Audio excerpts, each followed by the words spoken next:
So 90% is the critical threshold. The US is at 131%, highest in history, which means we are well past the point where you can borrow your way to growth or you can borrow your way out of a debt crisis. And we were heading for a debt crisis.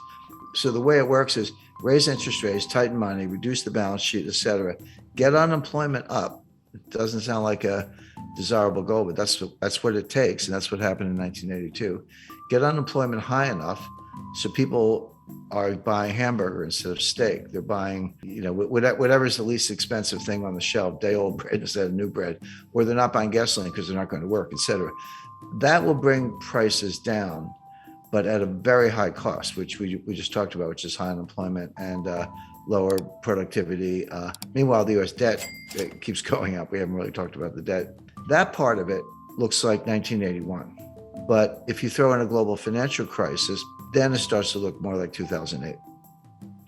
Yeah, well, that's like a glacier. Glaciers are extremely powerful, but they move extremely slowly. There's some exceptions, but they kind of like, an inch a year, a couple inches a year, but they move mountains. I mean, they create rivers, they create canyons, they move mountains.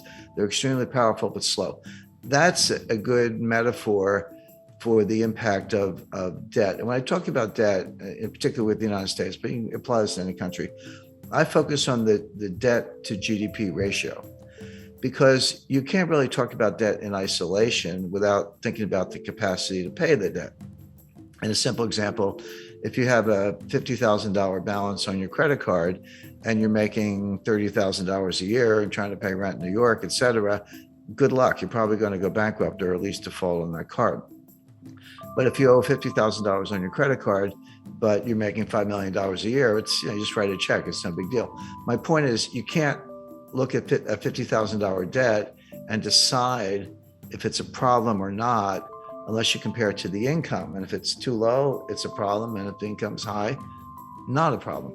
So that's why you use the debt to GDP ratio. The US just hit $31 trillion in national debt. That is national debt, almost all of it in the form of US Treasury securities. Not all of it, there are other obligations, but mostly US Treasury securities.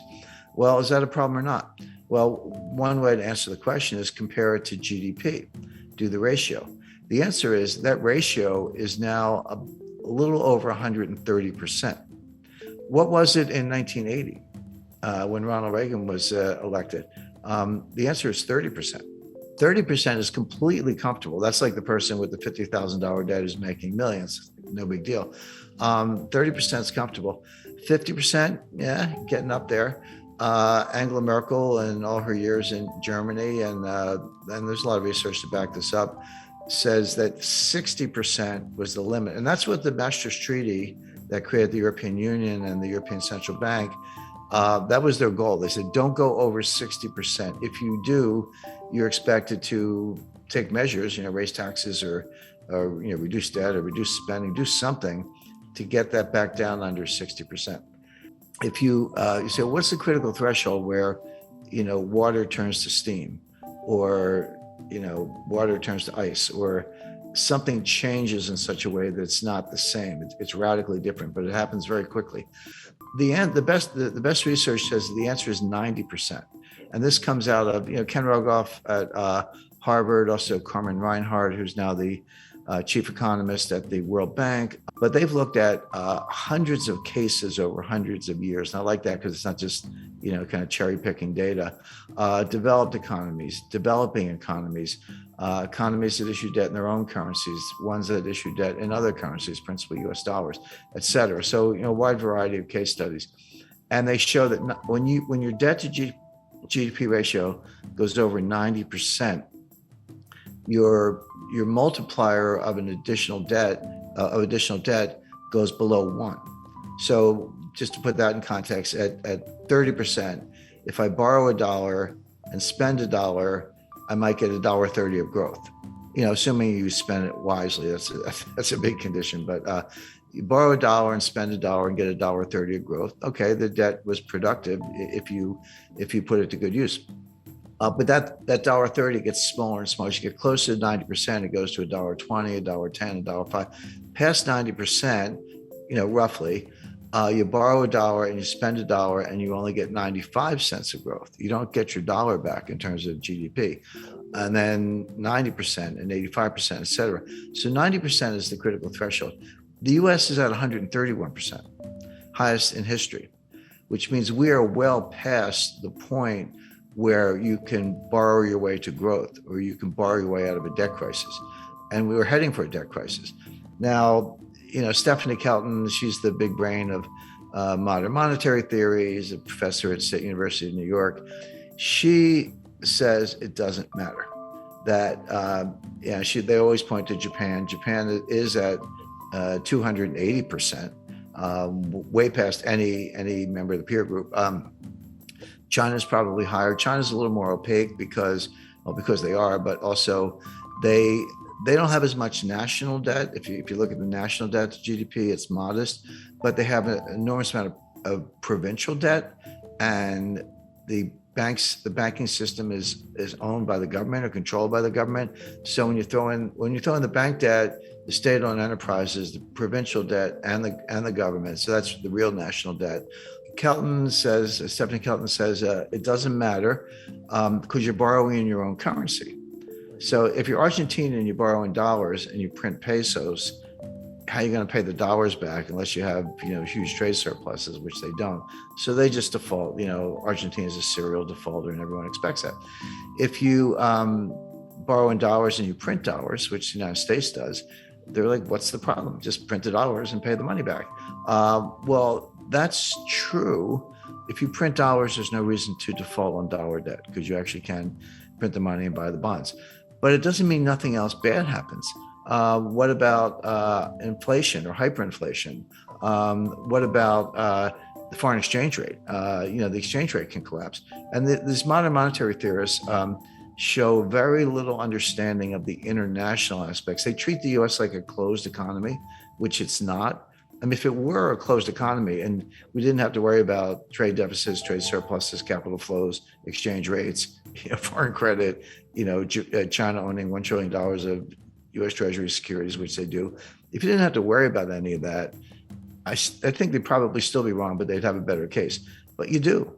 And they don't, they're just not very knowledgeable about any of those things. But you can think of exchange rates as a conveyor belt. Exchange rates are one way the problems go from one country to another, or good things can go from one country to another, depending on whether your exchange rate is going up or down, the impact on terms of trade, et cetera. But they completely ignore all that. They also ignore the role of commercial banks. They just look at the Treasury and the Fed and look at money supply, but like kind of M0, but don't understand how commercial banks create M1 and they do their own thing. They're not on as short a leash as they seem to think. But if you read Stephanie Kelton's book, The Deficit Myth, she says, well, we don't really need a bond market, U.S. bond market. We only have a bond market as a favor to investors because it gives them a place to put their money. But why have, he said, you have government spending. So the Treasury borrows money by issuing bonds, and then the Fed monetizes the bonds by buying the bonds. And that gives the Treasury the money to pay the bills, et cetera. She says, do away with all that. Just give the Fed, wire instructions for Lockheed. And if you need 5 F-35 fighter jets, order them and just send the money right to Lockheed. Why do you need a bond market? I mean, she actually says that. So, okay, legally that might be possible, but to suggest that you can do that without consequences is nonsense. And then you say, what about inflation? Their view is as long as there's excess capacity and unmet needs, et cetera, you're not going to have inflation because there's a lot of slack in the economy. That's a legitimate debate. But they say when inflation happens, raise taxes. And then, by the way, they also say you don't need a tax system because if you can just print the money, why do you have to collect taxes? And their answer is, we collect taxes to redistribute income. Okay, well, at least they're honest. I mean, that's kind of a socialist model, but they're honest about it. But it's important to bear in mind that Stephanie was the principal economic advisor to Bernie Sanders in 2016 and 2020. And Bernie Sanders today is the chairman of the Senate Budget Committee, controls the purse strings. So coming out of Congress, and Biden's kind of a cipher. He's barely aware of his own existence.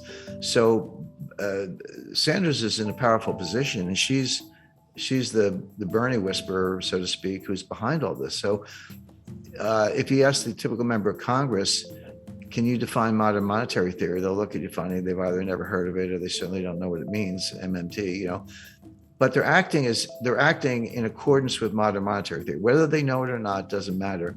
The actual behavior of the Congress, and again, just go back to COVID 2020, because we talked about the debt to GDP ratio. So in around May or June 2020, Trump put through a $2 trillion COVID relief package, and that was when the Paycheck Protection Plan, that was $800 billion, and everyone got the $1,200 check, et cetera, et cetera. And then at the end of December, at the very end of the Trump administration, they did another $1 trillion, almost. And that's when everyone got the $600 checks. And now you're up to $1,800. By the way, those checks, that is helicopter money.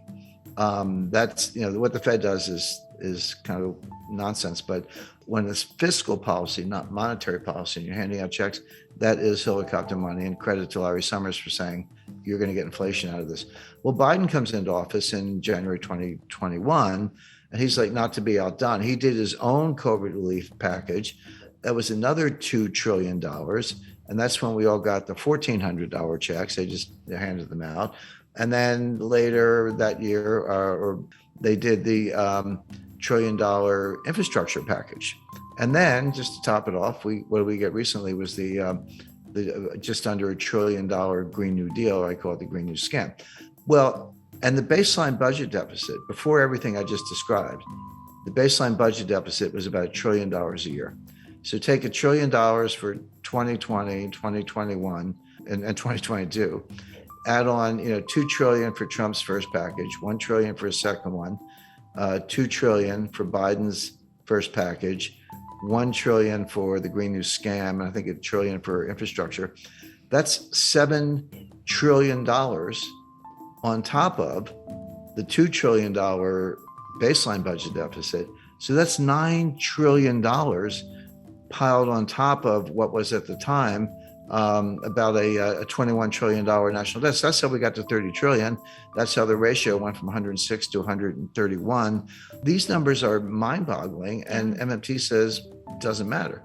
But it does matter, and it shows up the way I described earlier, which is it slows growth. You don't get growth. So best case for the U.S. is very slow, weak growth, which we saw from 2009 to 2019. Worst case is you throw a recession on top of that, which we're heading for, and the U.S. will be in fiscal distress.